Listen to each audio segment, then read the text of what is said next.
достар, сәлем баршаларыңызға. Бүгін сіздерге осындай драцена гүлін, яғни макушкасын жоғарғы жағын кесіп алып, мұқта тамырлатқан болғанмын. Соны қалай топыраққа қондыру керек, яғни мұқтан топыраққа қалай қондыру керек, қысқадан нұсқа видео көрсететін боламын. Менің құрамында тұрған, алдында тұрған 6 түрлі компонентті құнарлы топырақ. Ешқандай мына жерге дренаж саламыз, ешқандай күш салмастан. Бірінші жасалынатын қағида: бұл жерде осылайнан мұқты толықтай тамырынан біз ажырату қажетпіз. Қай жерінде тамыр көріп тұрсыз, сол тамырлардың барлығын жумастан, ештеңке істеместен тек мұқты тазартамыз да осылай қалдырамыз. Қазір тамырын тазартып сіздерге тағы бір көрсететін боламын. Мұқтан осылай толықтай тазартып алдық. Қараңыздар, осындай көрін шығады, яғни суда, топырақта ешқандай тамырлатусыз ақ соны осылайынан тамырлатып мұқтың бір жақсы тамырлаған кезде воздушный осындай тамырларды да бере береді. Бір жақсы қасиеті мұқта тамырлатқан кезде. Әжім түсіп бастаған, ол дегеніміз тепличкада емес, сондықтан регулярный полив болмағандықтан, ылғалдылық бір деңгейде сақталмағандықтан осындай әжім түсіп бастайды, және де көптеген жапырақтарын тастап бастайды.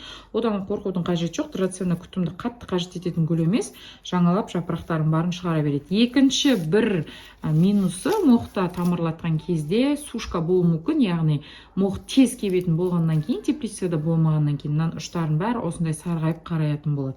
Бірақ мұқтың плюсы суға және тамырға топыраққа қараған кезде тез тамырлайды. Мынау 0,1 стакан. Енді 0,1-ді былай салып көрген кезде біздің отырғызатын құмырамыз 2 есе үлкен болып тұр. Драцена гүлінен одан қорқудың қажеті жоқ. 2 есе үлкен болса бола берсін деп рисковать етіп астына керамзит салып осы құмыраға отырғызсаңыздар да болады. Болмаса осы стаканчигіне қайтадан ешқандай дренаж салмастан осы топырағымен бірге отырғызып, осы құмыраға осылай кигізіп қойсаңыздар болады. Қазіргі таңда тамырының воздушный болғанына қарап, мен тағы да тамырлары бейімделсін, арғылай жақсы өссін деген мақсатпен, міне қараңыздар, осылай жарып әдемі болып шыққан. Мынау срез макушкасы, яғни қайтадан осы стаканчикқа отырғызатын болып шешіп тұрмын. Қазір стаканчикқа бір слой топырақ саламыз, одан кейін тамырын салып, арғарай отырғызамыз. Ешқандай дренаж салмайсыздар. Міне осылайынан отырғызып көресіз. Ортаңғы шебінде тұру керек тамыр. Одан кейін бетіне топырағын салып, әрғарай сразу витаминдеріңізбен суарсаңыздар да болады.